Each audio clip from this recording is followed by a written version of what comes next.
नमस्कार।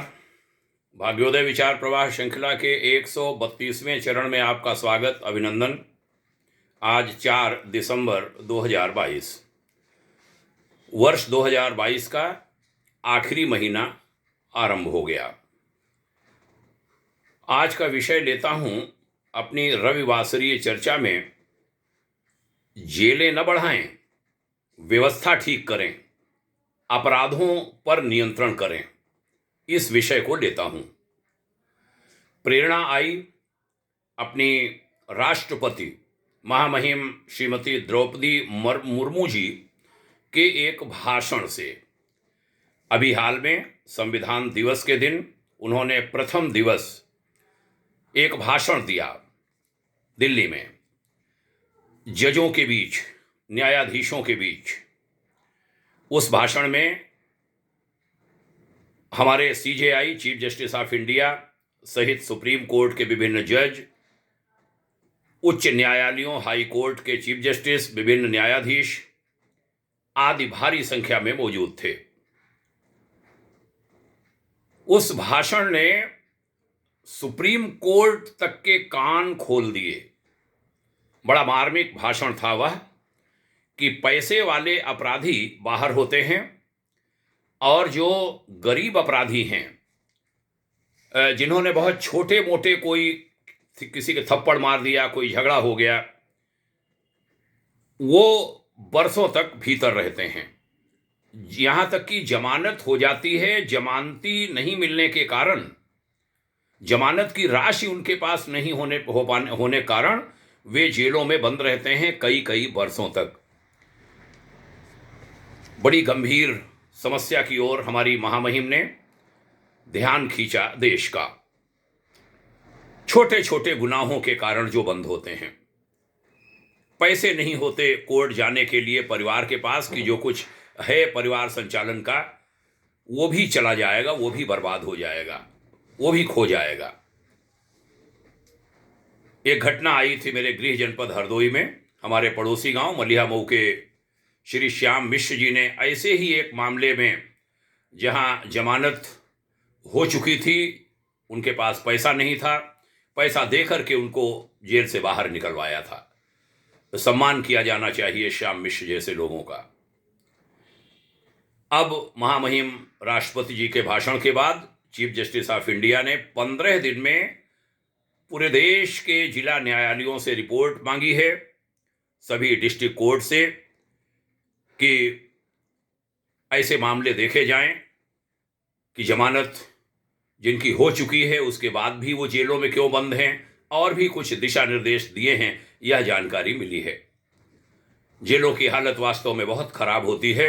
मैं स्वयं कम से कम 2 दर्जन जेलों में व्याख्यान के लिए गया हूं, उद्बोधन देने गया हूं, यज्ञ कराए हैं, साधनाएं कराई हैं। हमारे भाई श्री राकेश कुमार मित्तल प्रमुख सचिव कारागार थे उत्तर प्रदेश सरकार में। उन्होंने तो एक किताब लिख डाली थी, आदर्श बंदी नाम की। उसमें बहुत सारे ऐसे मामलों को उजागर किया था। वह किताब कानून मंत्रालय और कारागार विभागों में मंगाई जानी चाहिए।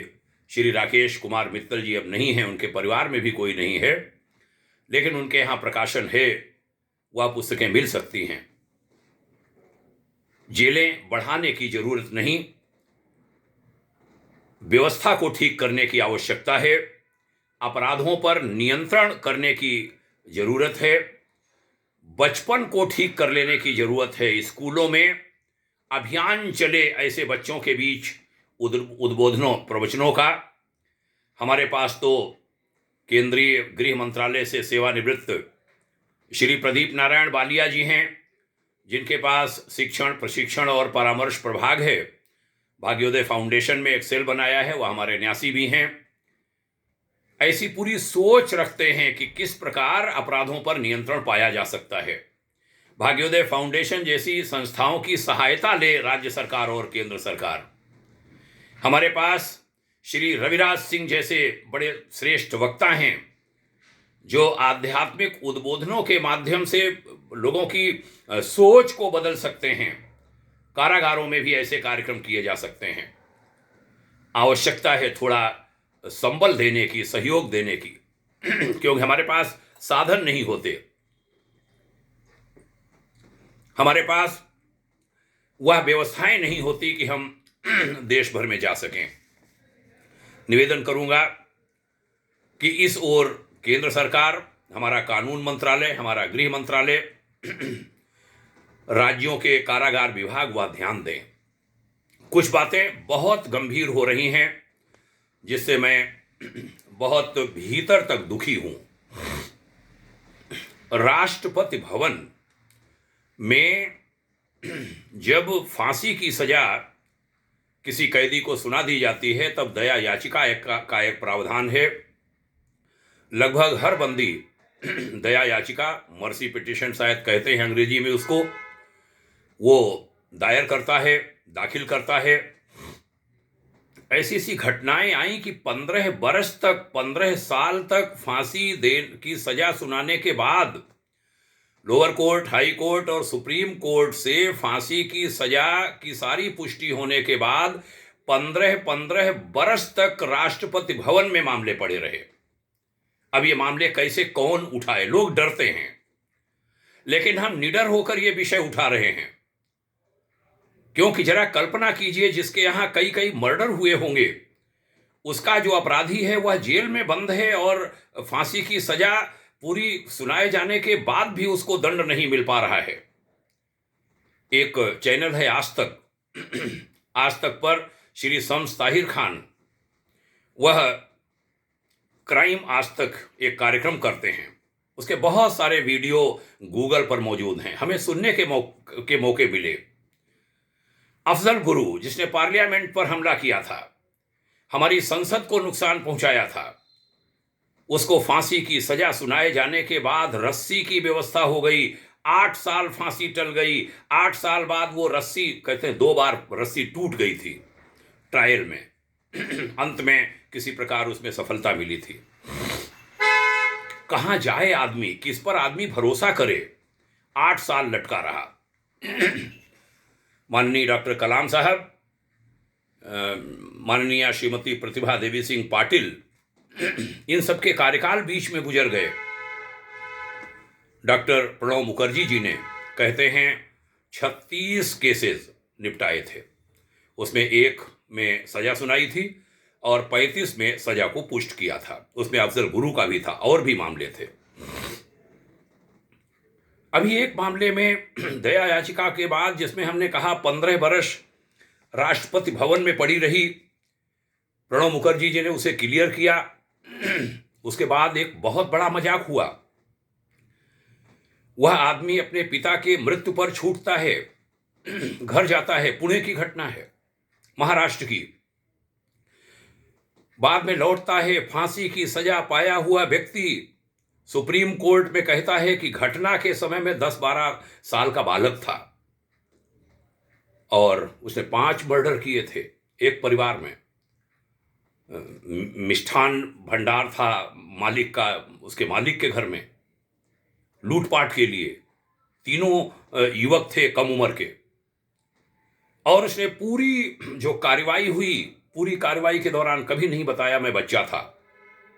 न उसके वकील ने कहा, न उसने कहा, न किसी और ने कहा। जब फांसी की सजा हो गई, उसके बाद 15 साल राष्ट्रपति भवन में भी फाइल पड़ी रही, उसके बाद वो कहता है कि मैं तो बालक था। सुप्रीम कोर्ट के आदेश पर पूरी जांच कराई गई, वो बालक निकला, फिर उसको रिहा किया गया। क्यों? कहते हैं 3 साल से ज्यादा सजा नहीं दे सकते किसी बालक को। जरा कल्पना करिए, जिसके यहां 5-6 मर्डर उस परिवार में हुए थे, एक गर्भस्थ शिशु का भी हुआ था, पुत्रवधू उनकी गर्भिणी थी, उसको जोड़ने 7 मर्डर हुए थे, जिसमें 5 उसी बच्चे ने किए थे जिसको 10-12 साल का बच्चा कहा गया। कहां संविधान में लोचा है, कहां पर कानूनी व्यवस्था में लोचा है।